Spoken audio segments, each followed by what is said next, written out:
Bob, you were about to take us through a couple cases, including your own. Exactly. So let's start with me.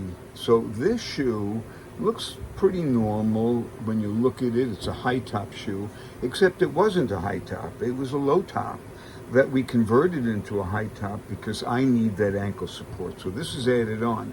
But because I have a Haglund's deformity, we put a piece of spandex where my Haglund's is so that you can literally cup. Let's see if I can give you a view of that.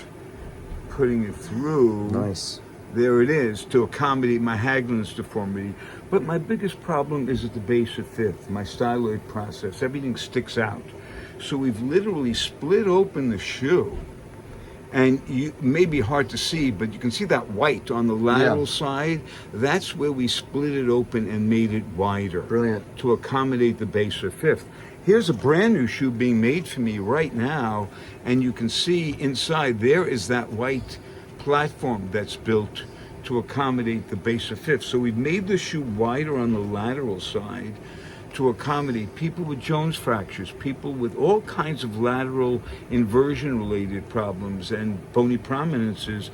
This is a great modification. And the cool thing about this shoe you mentioned to me is that this was a shoe you liked, and you decided to take it up to a high top. Exactly. You liked This the shoe is so much. The Eneslow took the shoe, we extended the tongue, we made it into a 3/4 high shoe. You would never know. It looks like it's exactly out of the factory. The lining inside will show you that we did it because we've completely realigned the shoe.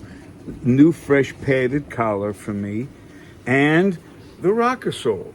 See, I need the rocker sole. So the rocker sole's now built into the last, and right now it's flexible. When we get finished with this, this is actually not going to be flexible. I'm going to add another layer with a little bit of rigidity in it so that it doesn't flex well, because I need the heel spring. I need the relief of the first metatarsal because I'm semi-rigid there, and I need the toe spring. So that's all being built into this shoe for me. It was a low top. This is Atrex Athletic, and then I've converted it into a high top for Bob. How about we look at, one of your cases for the high-risk foot? You had one, I think. Exactly. Let's go to that as well. Okay, so let's do this. Next case. So here we have a very interesting case because it's got the lateral flare like my shoe. You can see it's extended on the lateral side, but it also happens to have a big hole cut out where we're going to fill it with foam because you've got an ulcer right at that calcaneal cuboid location.